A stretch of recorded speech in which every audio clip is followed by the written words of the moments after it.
Untuk lima yang dikasih itu adalah untuk menjaga satu beliau memiliki yang di institut di AMI sudah menjadi karya-karya yang dilakukan pendidikan Islam dan lulus pada tahun 2001.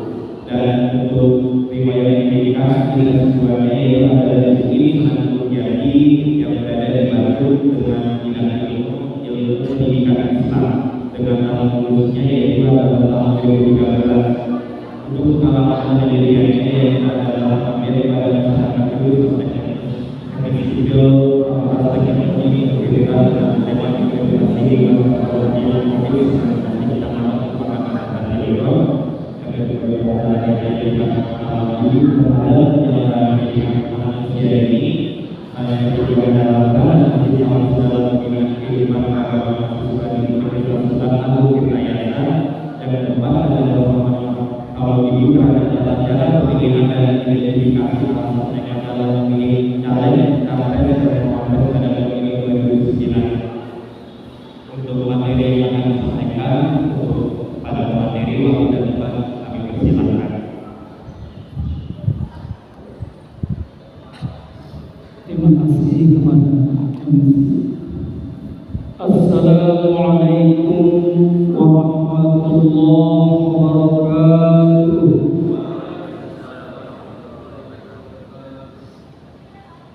Alhamdulillah rabbil alamin wal 'aqibatu lil muttaqin wa la 'udwana illa 'alal zalimin. Asyhadu an la ilaha illallah al-malikul haqqul mubin wa asyhadu anna Muhammadan abduhu wa rasuluhu shadiqul wa'dil amin. Allahumma salli wa sallim ala sayyidina Muhammadin wa ala alihi wa sahbihi ajma'in, amma ba'd. Ayyuhal hadirun, usi nafsi wa iyyakum bi taqwallah faqad fazal muttaqun. Qala ta'ala fil Qur'anil Karim, a'udzu billahi minasy syaithanir rajim. Bismillahirrahmanirrahim. Ya ayyuhalladzina amanu taqullaha wal tanzur nafsum ma qaddamat lighad wattaqullah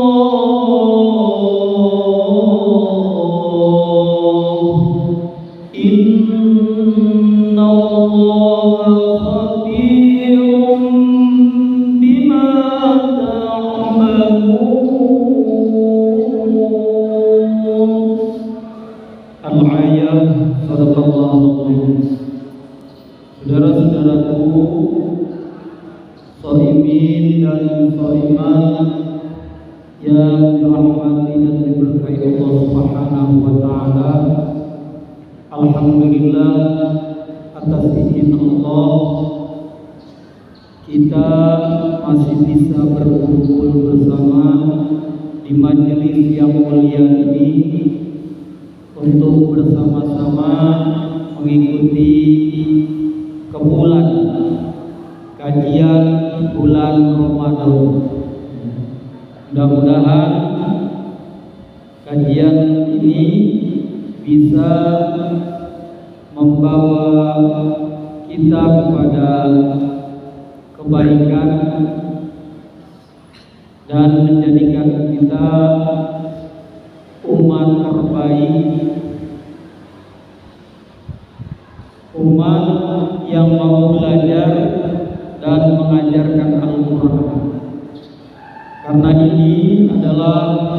syahrul Quran.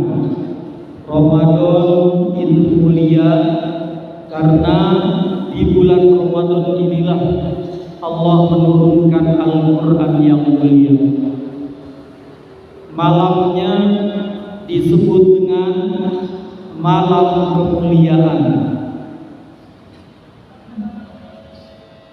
Dan sering kita peringati dengan istilah nuzulul Quran, dan juga mendapatkan kemuliaan, kebaikan yang khairum min alfi syahr, jauh lebih baik daripada 1000 bulan. Ini adalah bulan yang terbaik, yang mana kita apabila melaksanakan ibadah-ibadah, utamanya adalah ibadah shaum dan ibadah-ibadah lain seperti qiyam Ramadan, tilawah Al-Quran, memperbanyak infak sedekah, memperbanyak istighfar di waktu sahur, termasuk sahur itu juga adalah barokah. Asyahur fa inna fi syahuri barokah. Tasyahur, maka sahurlah kamu, sesungguhnya di dalam sahur itu ada barokah, ada keberkahan. Juga waktu yang paling bahagia kata Nabi ada 2. Yang pertama, waktu datangnya azan maghrib. Itu waktu yang ditunggu oleh setiap orang yang saum. Dan yang kedua, kebahagiaan seorang muslim adalah ketika nanti di akhirat bertemu atau melihat wajah Allah. Ini 2 kebahagiaan yang mudah-mudahan nanti bisa kita raih bersama. Saudara-saudaraku yang dimuliakan Allah, tiada sikap terbaik bagi hamba-hamba Allah yang beriman, yang meyakini bahwa kematian adalah satu hal yang pasti datang kepada kita. Karena kullu nafsin dha'iqatul maut. Setiap yang punya nafas, setiap yang punya jiwa, setiap yang bernyawa pasti akan mengalami yang namanya kematian. Suka atau tidak suka, rela atau terpaksa, idza jaa ajaluhu la yastakhiruna sa'atan wa la yastaqdimun. Apabila kematian itu sudah waktunya, masa kontrak hidup kita di dunia sudah selesai, maka tidak ada satupun orang yang bisa minta dispensasi. Ya Allah, penyakit saya ini sudah parah, sudah nggak kuat, ya Allah, tolong segerakan, ya, dicabut nyawamu. Tidak bisa kalau masa kontrak belum selesai. Begitupun yang minta diakhirkan ketika datang malaikat maut menjemput kita dalam keadaan tidak siap, ya, lalu mohon ditangguhkan, maka tidak ada satupun yang bisa untuk ditangguhkan. La yastakhiruna sa'atan wa la yastaqdimun. Tidak ada satupun yang bisa diundur-undur. Walaupun dia punya pangkat jabatan yang tinggi, ya, presiden aja mati, ya, apalagi cuma Pak RT. Presiden aja mati, apalagi cuma ketua IKMA misalkan. Presiden aja mati, apalagi cuma Pak Dekan, mohon maaf kalau ada, ya. Semuanya mati. Bila Israel datang memanggil jasad terwujud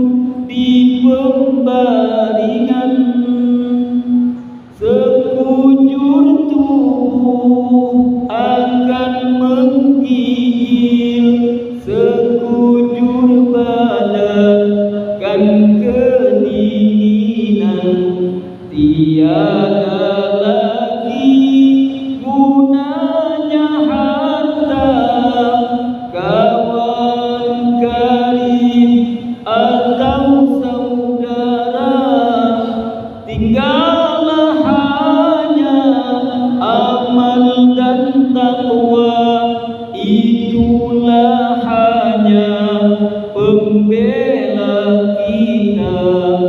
Ya, itu dalam lagu qasidah tahun 80-an.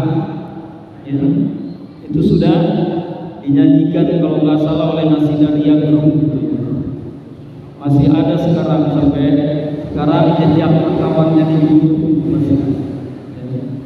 Jadi diingatkan bahwasanya bila malaikat Israil sudah datang memanggil, maka tidak ada satupun orang yang bisa minta dispensasi. Semuanya pasti akan kembali kepada Allah Subhanahu wa taala. Inna lillahi wa inna ilaihi raji'un. Sesungguhnya kita berasal dari Allah dan kita pasti akan kembali kepada Allah. Nyawa kita ini juga hanya titipan sementara. Apapun yang kita miliki adalah titipan, tidak ada hak milik. Ya. Jadi makna innalillahi itu adalah orang yang yakin bahwa semuanya milik Allah. Kita tidak punya hak milik apapun di dunia ini. Allah hanya memberikan kita hak guna pakai. Tidak ada hak milik. Cuma kita suka lupa diri. Ada orang ngaku tanah ini milik saya, rumah ini milik saya, mobil ini milik saya, semuanya milik saya. Gak ada buktinya. Ketika sudah waktunya Allah ambil, kita tidak punya daya dan upaya apapun. Ya, kita hanya bisa pasrah, menyesali pun tidak ada gunanya. Makanya orang cerdas adalah orang yang mampu menaruh sesuatu itu pada tempatnya. Ya. Kita punya HP keren, taruhnya di mana? Ya di tangan, namanya handphone. Ya. Hand itu kan tangan. Ya. Teleponnya itu telepon, alat komunikasi, dipegang di tangan, itu HP. Ya. Kalau ditaruhnya di tas bukan HP, bukan handphone. Handbag, phone bag. Ada orang yang HP-nya nggak pernah dibawa. Ya.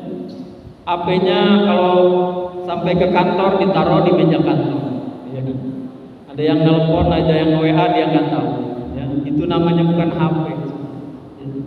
Tidak tahu fungsi HP. Dan itu titipan, ya.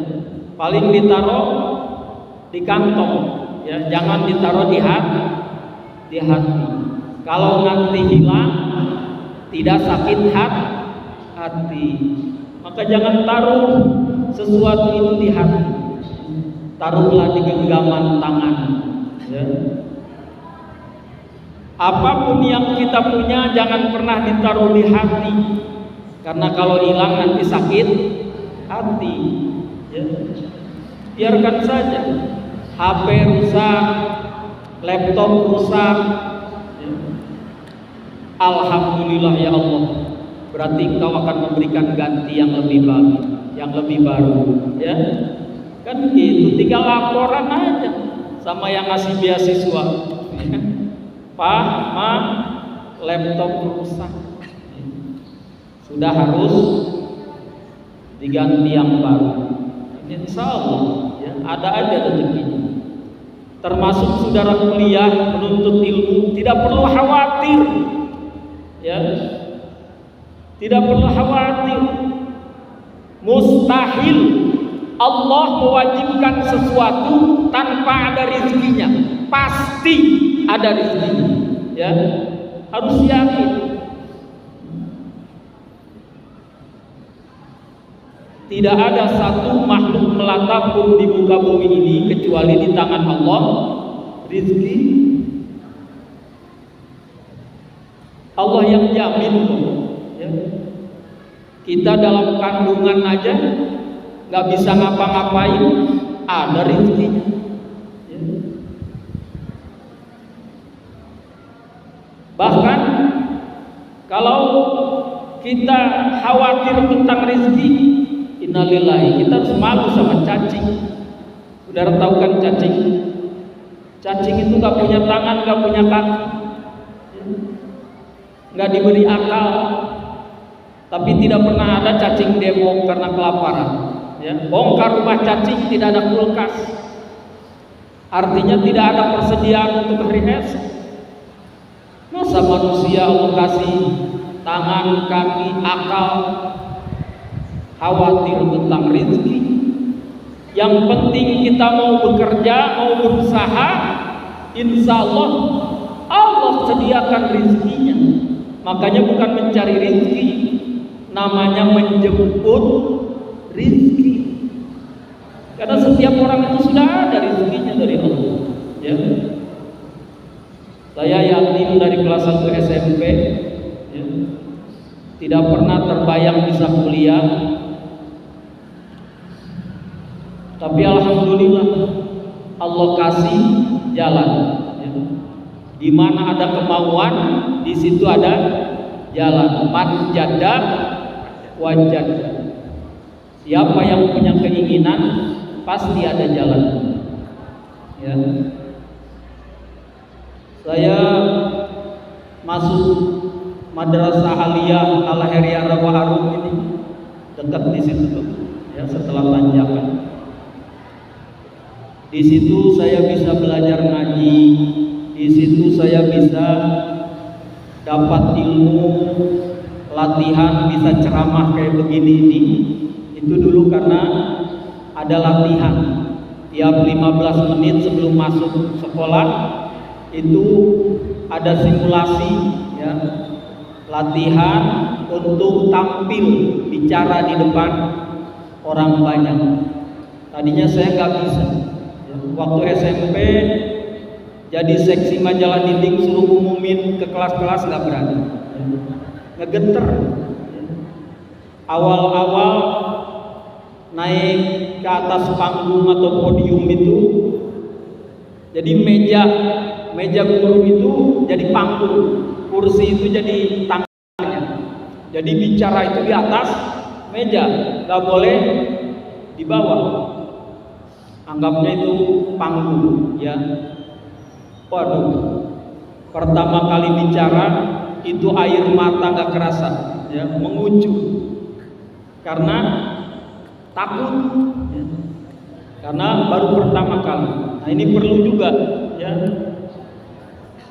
Hikmah DKM mengadakan pelatihan, ya, pelatihan khutbah, pelatihan dai, ya, dai fakultas teknik, sehingga tahun depan ada utusan fakultas teknik untuk ke Indosiar, ya, harusnya begitu, ya. Lembaga dakwah kampus ini harus punya kader dakwah, ya. Jangan sampai cuma kegiatan-kegiatan yang nggak jelas, harus jelas targetnya, ya. Termasuk dari dulu saya mengusulkan pengurus LDK IKMA ini punya program nikah gratis bagi yang jomblo, mahasiswa atau dosen yang jomblo itu punya solusi, ya. Harus dibantu, ya. Jadi begitu. Nanti saya berikan motivasi, ya. Saya ke mahasiswa baru ngasih bonus, ya, bab tambahan dalam kuliah saya, namanya indahnya pernikahan dini, ya. Bagaimana kita berjuang kuliah sambil menikah, sambil bekerja. Jadi jangan tergantung lagi sama orang tua. Saudara dari kecil membebani orang tua, ya.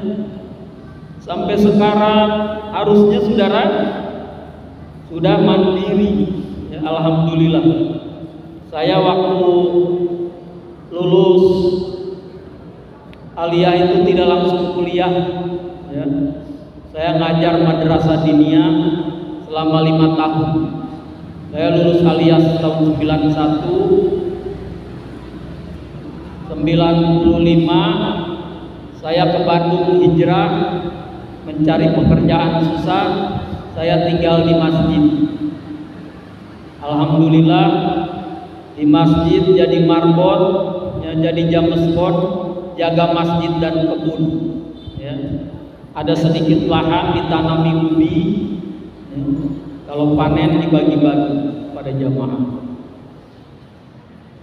Tahun 96 awal ada mahasiswa IAIN Bandung, ada 3 orang yang datang ke masjid, ya tinggal di masjid. Saya ngobrol-ngobrol, saya tanya udah masih bisa nggak nih kuliah? Saya udah 5 tahun nggak kuliah, ya lulus 91 sampai 95 ngajar jadi guru madrasah diniyah honorer, honornya 15.000, ya. Sangat tidak memadai. Malamnya habis maghrib ngajar ngaji di masjid, ya. Alhamdulillah tidak 1 rupiah pun, ya, tidak ada honornya. Inilah kelemahan orang Banten, ya, kurang peduli sama guru ngaji, ya. Padahal dia dulu bisa ngaji, bisa ngeja, alim jabar A, bajabar ba, ya.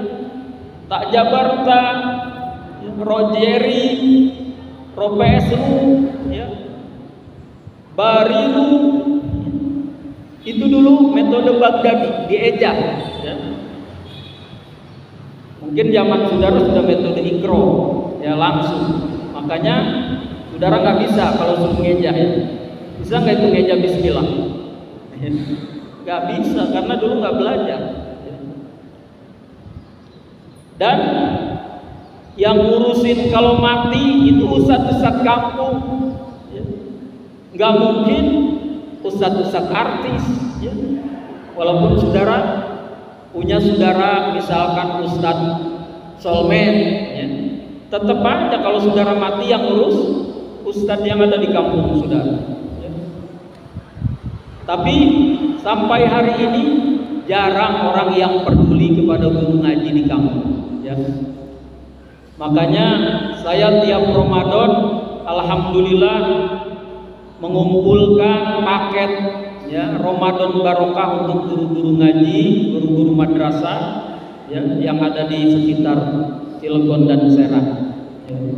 Tahun kemarin alhamdulillah sampai 150 paket, ya. Termasuk untuk para pementor yang ada di Fakultas Teknik, ya, karena mereka juga ngajarin ngaji kepada mahasiswa yang lain. Nah ini jarang ada yang peduli, ya. Banyaknya orang cuma cap nuhun, terima kasih Ustadz, terima kasih, ya. Makanya Ustadz di kampung itu banyak yang kurus, ya. Kenapa? Kebanyakan makan ikhlas. Sing ikhlas Ustaz, sing ikhlas. Makanya Ustaz di kampung itu pada kurus, gak pada ngerti, ya, bahwa Ustaz itu juga butuh makan, ya, punya keluarga, ya, termasuk pengurus LDK IPMA ini. Kalau ngundang pembicara cuma dikasih sertifikat sama kue bolu, ya. Padahal mereka itu punya keluarga, keluarganya butuh makan, ya.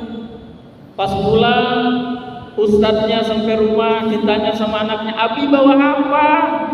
Bolu, ya. Untuk besok jajan anak belum ada, ya. Nah itu mereka butuh transport itu ke kampus ini pakai motor juga. Beli bensin itu gak bisa pakai ikhlas. Coba ente datang ke pom bensin yang ikhlas, ya, gak bisa. Ya, jadi kita ikhlas itu jangan hanya melihat satu sisi. Ya. Ustadz itu juga manusia biasa. Dia punya keluarga. Kadang-kadang motornya mogok di jalan, bannya bocor. Ya. Jadi harus punya rasa peduli. Ya. Bahwa mereka juga di sini perlu bensin, perlu ongkos, ya. Kalau nanti bocor bannya di jalan perlu ditambal dan perlu biaya. Maka minimal siapkan transportasinya, ya. Minimal 500.000 begitu, ya. Termasuk di Untirta ini masih perlu, ya, dikritisi.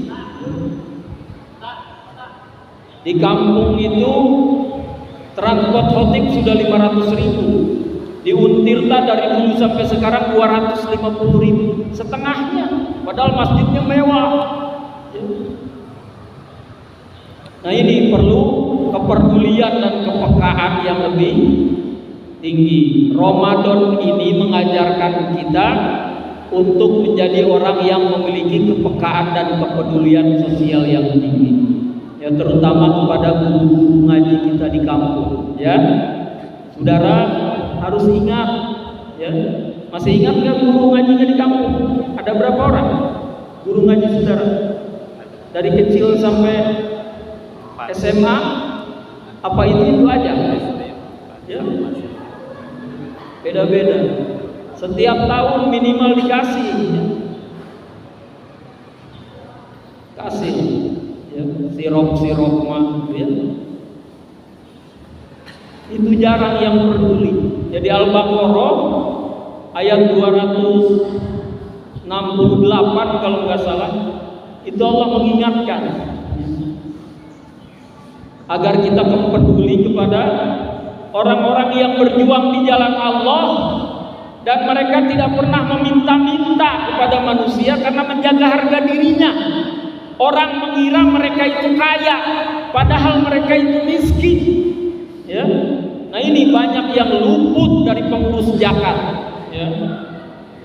Banyak orang yang ngajar ngaji ikhlas, tapi dianggap kaya, padahal mereka itu miskin. Karena menjaga harga diri, tidak meminta-minta, orang menyangka mereka kaya, padahal mereka nggak punya. Ya. Nah, ini dosa pengurus zakat kalau sampai ada orang-orang soleh yang ikhlas tidak diperdulikan, ya.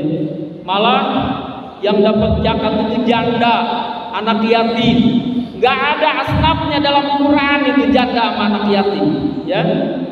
Saudara lihat itu dia Taubah, tidak ada, ya. Ada juga fakir, miskin, ya. Janda kalau kaya tidak boleh dikasih zakat. Anak yatim kalau kaya tidak boleh dikasih zakat. Ya. Anak Jokowi misalnya, meninggal Jokowi, nggak boleh dapat zakat, itu orang kaya kok. Ya. Nggak bisa, nggak ada itu. Cuma banyak pengurus zakat itu nggak paham ilmunya, tapi nekat jadi pengurus zakat.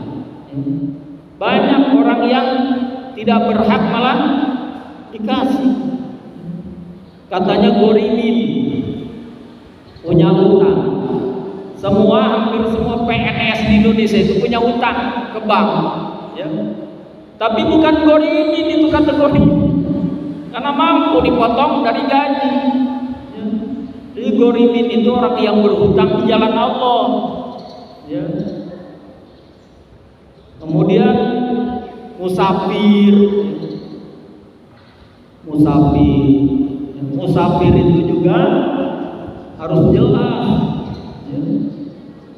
Jangan orang yang touring disebut musafir.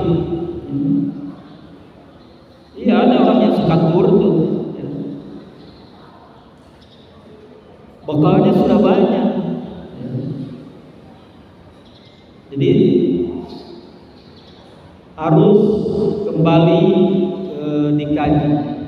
Nah, kita saudara-saudaraku yang dirahmati Allah, bekal terbaik untuk pulang kembali menghadap Allah adalah takwa. Di surat Al-Baqarah ayat tentang haji itu pada ujungnya Allah menyatakan wa tazawwadu fa inna khairaz zadit taqwa wattaquni ya ulil albab. Berbekalah kamu, sesungguhnya sebaik-baik bekal untuk kehidupan dunia yang hanya sebentar ini. Dunia ini hanya sebentar, saudara. Ya, paling lama 60-70 tahun. Ya. Tapi kehidupan dunia yang sebentar ini sangat menentukan untuk kehidupan akhirat kita yang khairu wa abqa. Kehidupan akhirat kita yang jauh lebih baik dan kekal abadi. Hidup di dunia cuma sebentar, tapi sangat menentukan untuk kehidupan akhirat yang kekal abadi.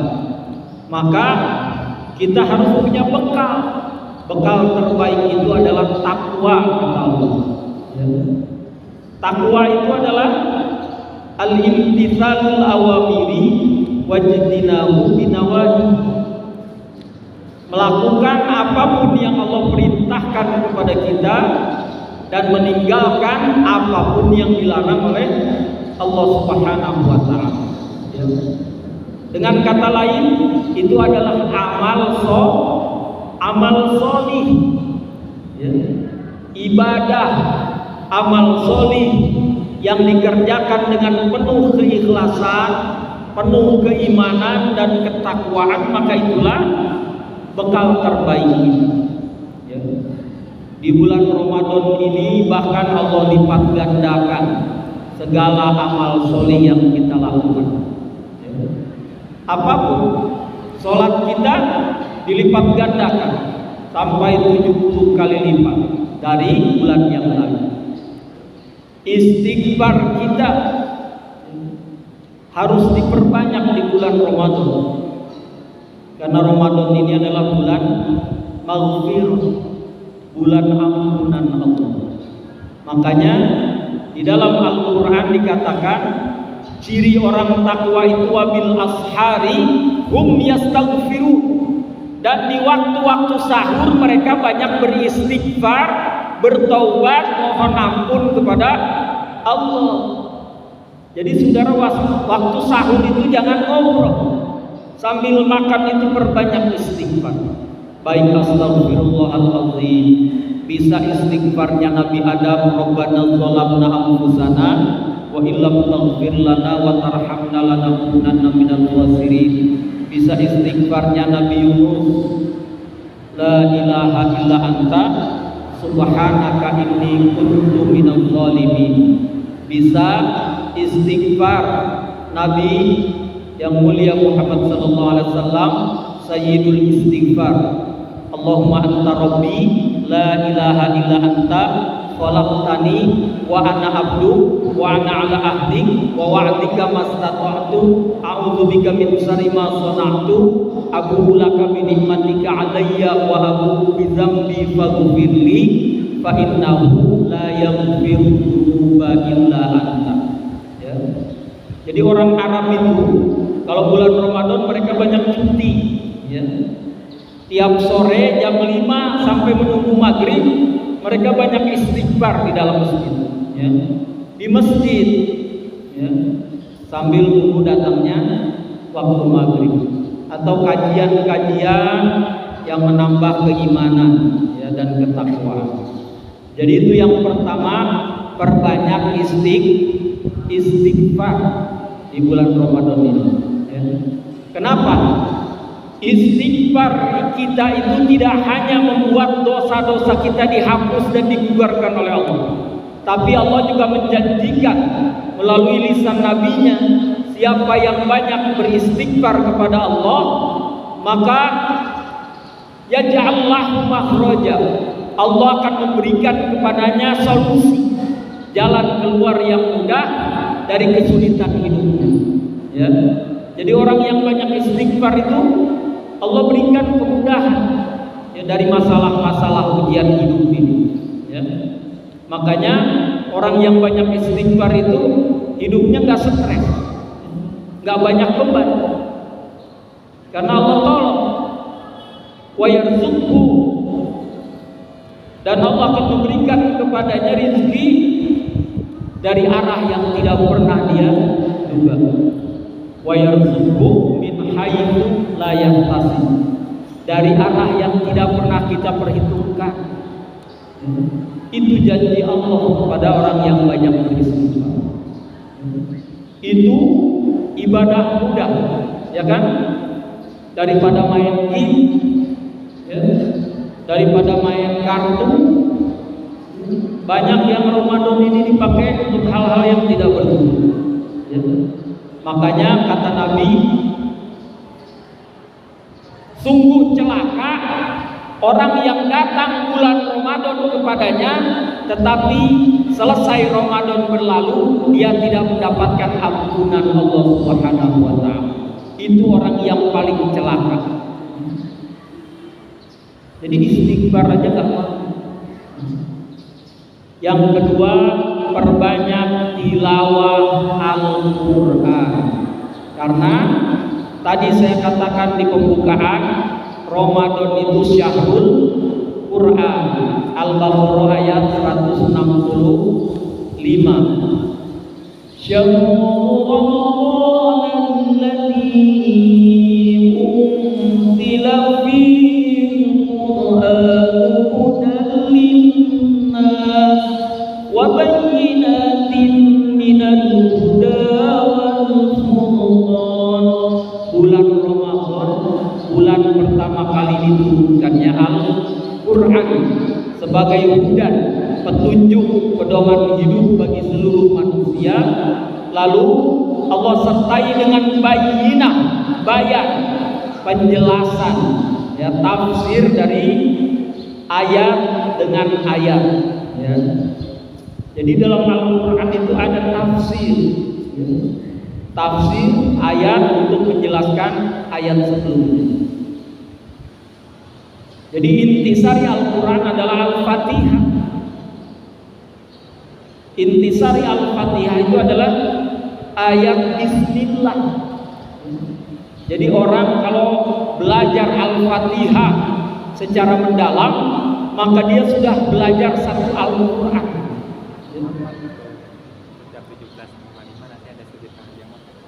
Sampai jam 6 kan? Itu yang kedua, ya.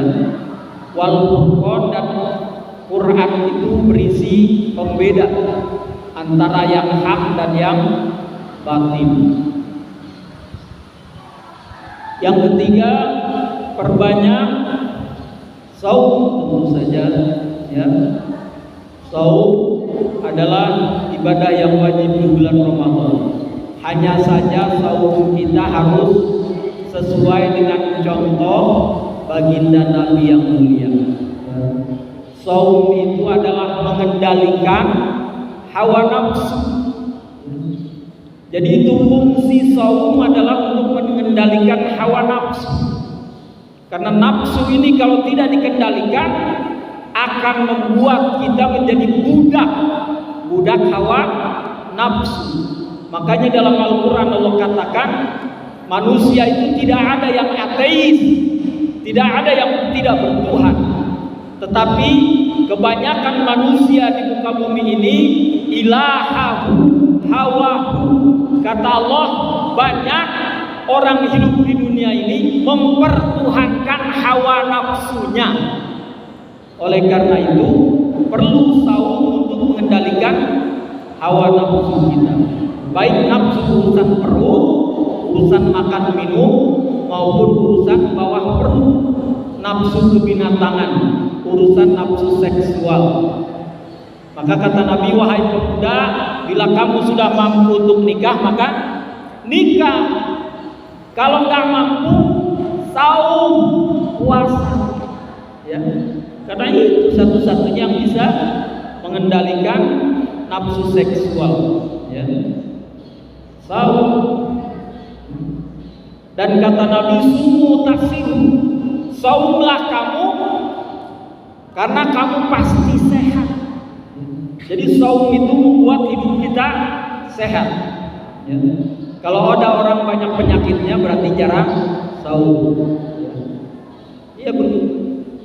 Pepatah Arab menyebutkan menumpuk makanan di dalam perut adalah biang dari segala macam penyakit. Nah, jadi perlu saum.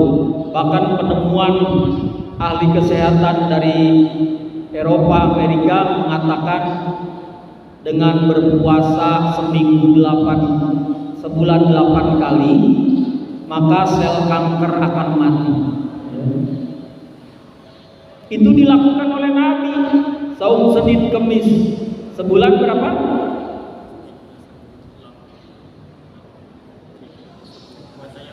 Iya, 8 kali, seminggu 2 kali, sebulan 8 kali, ya.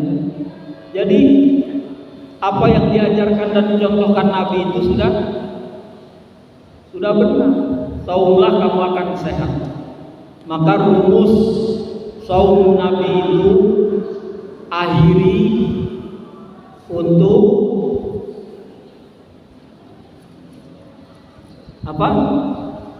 Sahur, ya. Jadi 15 menit sebelum subuh baru sahur, ya. Sahur itu rumusnya biar sehat itu makanan kita yang pertama adalah serat, yang kedua adalah kalori, yang ketiga baru karbohidrat, ya.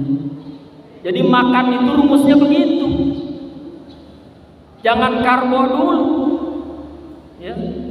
Buah, sayuran, baru telur, ikan, daging, baru nasi atau mie atau gorengan atau roti, ya. Karena terigu itu semua jadi karbohidrat, jadi gula. Kalau kita makannya didahulukan karbo, maka akan terjadi lonjakan gula darah, ya. Nah, jadi harus pakai ilmu makan itu, ya, bukan pakai nafsu. Termasuk ketika berbuka puasa, ya, minum seteguk air, makan kurma 3 biji, ya. Jadi gitu, bukan gorengan. Gorengan itu nggak ada vitaminnya, ya, hanya karbo. Nah ini panitia, ya, harus ngasih buka itu yang sehat, halalan, thayyibah. Bukan cuma halal, enak, tapi harus thayyibah. Karena banyak orang sekarang makan itu asal kenyang, asal enak. Padahal yang enak itu banyaknya berbahaya, ya. Kalau saudara tiap hari makan nasi padang, maka kolesterol saudara tinggi, ya. Iya, itu santan itu bagus kalau diminum mentah. Kalau dimasak jadi kolesterol, ya, jadi penyakit. Termasuk kata ahli telur juga yang bagus itu direbus, ya. Tidak boleh didadar, ya.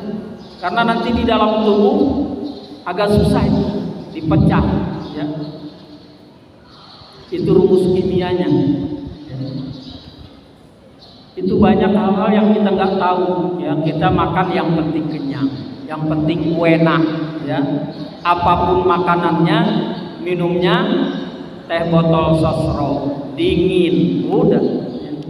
Saudara, bukan sehat malah jadi penyakit, ya. Minumlah yang hangat, air putih hangat, ya. Jadi panitia jangan menyediakan teh manis dingin, ya. Itu ginjal kita kerja keras untuk menetralkan suhu badan, ya. Termasuk kerja jantung kita jadi berat, orang yang suka minum es lama-lama jantungnya bengkak, ya, bengkak karena jantungnya kerja keras memompa itu. Kalau darahnya kental, berat kerja jantung, ya. Jadi makan ini juga harus kita jaga. Jadi saum Nabi itu bukan memindahkan jam makan, ya. Jadi kita mah saum mindahin jam makan. Makan yang biasanya pagi, siang, sore, ya, dipindahin ke maghrib, ya. Akhirnya bukan sehat malah obesitas, ya. Lonjakan darah, gula darah, kolesterol dan lain sebagainya, ya. Makanya harus dikendalikan dengan saum, ya. Jadi saum itu mengendalikan cara makan kita. Jangan kayak monyet, ya, monyet mah kadang-kadang di mulut masih ada, di tangan masih, ya. Nah, kita adalah manusia yang memiliki akal yang harus beda dengan binatang. Terakhir adalah perbanyak infak, karena itu yang bisa menjadi penolong kita setelah kita mati, selain ilmu yang bermanfaat dan anak-anak soleh yang mendoakan. Itu saja, saya kembali ke studio sana. Baik, terima kasih atas materi yang telah disampaikan. Mungkin ada dari hadirin ada pertanyaan untuk menutup acara kali ini. Ya, yang nanya dapat hadiah. Mungkin yang dari ini? Ya, boleh. Nanyanya lewat mana ini? Yang online. Ya, sok, silakan. Baik, Assalamualaikum warahmatullahi wabarakatuh. Waalaikumsalam warahmatullahi wabarakatuh. Sebelumnya pertama, nama saya Rido dari Teknik Meteorologi Angkatan 4. Izin bertanya Ustaz, mengenai bulan puasa ini kan kita dianjurkan berbanyak beribadah ya. Nah, ketika banyak yang beribadah, kebanyakan orang begadang ya, sampai ganti sama sekali, dan itu malah sakit gitu. Nah, menurut Ustaz, gimana tentang peristiwa yang seperti itu? Apakah baik karena banyak ibadah, atau buruk karena dia banyak ibadah dan sakit? Terus lantas bagaimana menyeimbangkan antara ibadah kita dengan waktu istirahat itu? Terima kasih. Ya. Baik, terima kasih kepada Kang siapa tadi? Kang Ridho, semoga Allah ridhonya. Jadi Nabi mencontohkan tidur yang baik itu setelah isya. Jadi Nabi itu gak pernah begadang, bahkan Roma Irama saja melarang. Begadang jangan begadang kalau nggak ada duit. Begadang boleh saja kalau ada duit, satpam misalkan kan. Begadang karena tugas, ada duitnya. Kenapa? Karena tubuh kita itu setiap hari mengalami perbaikan sel, ya, yang ada di dalam tubuh kita semua ini ada perbaikan setiap hari. Kapan waktunya? Malam, dimulai dari jam 8, ya, makanya harus tidur. Kalau begadang maka rusak itu sel kita, tidak ada perbaikan, ya. Jadi Nabi tidak pernah mencontohkan untuk begadang.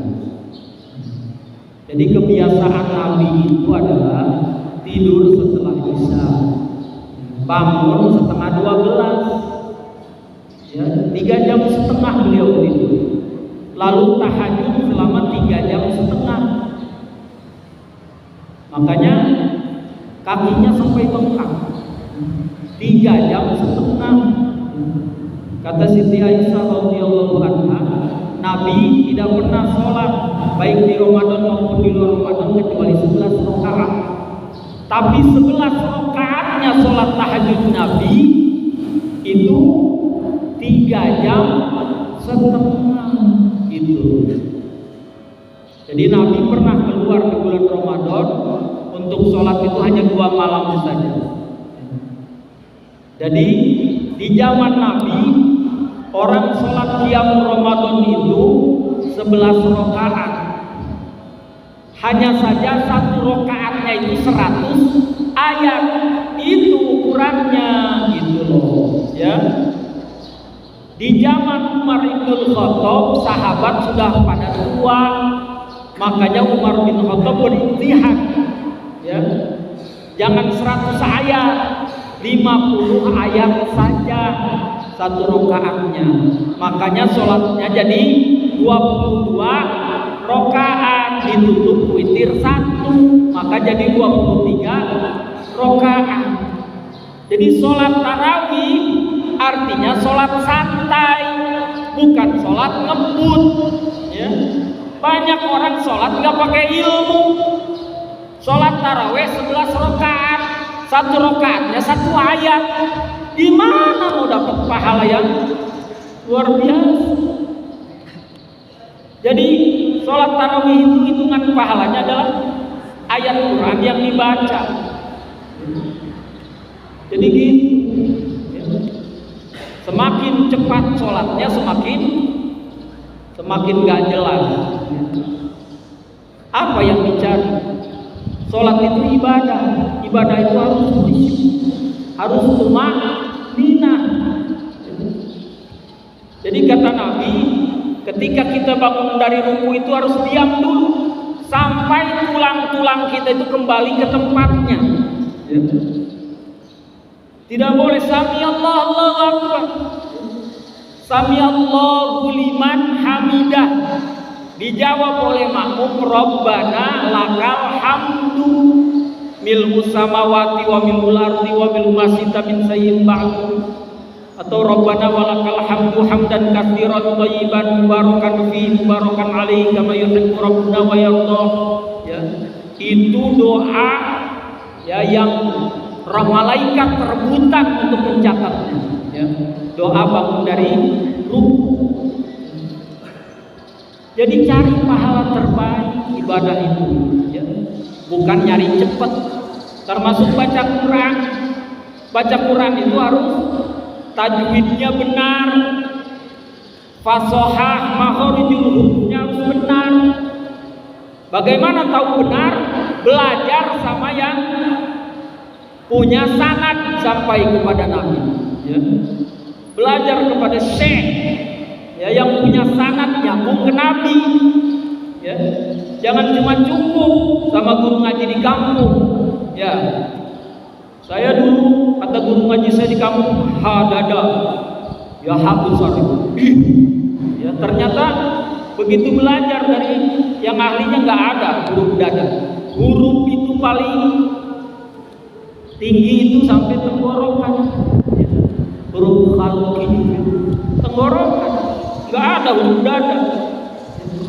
Jadi paling ujung itu alif hamzah, bukan ya, bukan nggak ada ternyata ya, begitu saja. Nah, jadi kita harus belajar sama orang yang punya sanad ya, sehingga bacaan kita benar-benar dapat pahala karena sesuai dengan apa yang diajarkan oleh Nabi Shallallahu Alaihi Wasallam ya. Jangan merasa cukup dengan ilmu yang apa adanya. Padahal hidup kita di dunia ini cuma sebentar, tapi kita lebih banyak belajar ilmu dunia daripada ilmu akhir. Banyak orang yang ngaji aja nyepelein loh ya. Baca Fatihah belum benar aja sudah merasa cukup. Padahal kalau Al-Fatihah kita tidak benar, sholat kita tidak sah. Karena itu adalah rukun ya dalam sholat. Membaca Al-Fatihah harus dengan murattal litahsin tilawah. Baca Fatihah itu walaupun sir, walaupun kita sholat zuhur atau asar, Fatihah kita nggak boleh terburu-buru, tetap harus tahsin, harus murattal. Bismillahirrahmanirrahim. Alhamdulillahi rabbil alamin. Ar-Rahmanir-Rahim. Walaupun sir ya, tidak boleh mentang-mentang akan dengar Bismillahirrahmanirrahim alhamdulillahirabbil alamin maliki yaumiddin ya. Enggak boleh seperti salat-salat tarawih yang ada di kampung gitu ya. Tidak boleh ya. Membaca Al-Fatihah satu nafas itu haram, menurut ulama ahli qiraat, ya. Tidak boleh. Nabi itu membaca Fatihah ayatan wa ayatan, satu ayat satu ayat, gitu ya. Jadi ibadah kita harus contoh kepada Nabi Sallallahu Alaihi Wasallam. Begitu ya. Jadi Nabi tidur setelah Isya, ya Nabi tidak pernah begadang. Ya. Begadang itu adalah ajaran syaitan, ya. Maka jangan diikuti. Karena kalau orang sering begadang maka muka pucat karena darah berkurang. Kalau terlalu banyak begadang, ya maka imunitas ya tubuh kita rusak. Begitu ya. Mudah-mudahan tidak puas. Saya kembali ke studio saya. Terima kasih atas penyampaian yang sudah disampaikan. Untuk waktu yang sebentar sudah cukup ya Pak? Sudah cukup karena sudah mendekati maghrib juga. Kalau yang nggak keburu boleh WA. Ya. Demikian juga kajian Ramadan untuk sore menjelang maghrib hari ini dengan tema merupakan banyak bukan firman kematian yang sudah berjalan dengan lancar. Semoga dari apa yang telah kita sampaikan bisa menjadi ilmu dan bermanfaat bagi kita semua. Saya Nurul Fatihjaili selaku MC, mohon maaf apabila ada salah kata baik yang disengaja maupun tidak disengaja. Akhir kata wabillahi taufiq wal hidayah.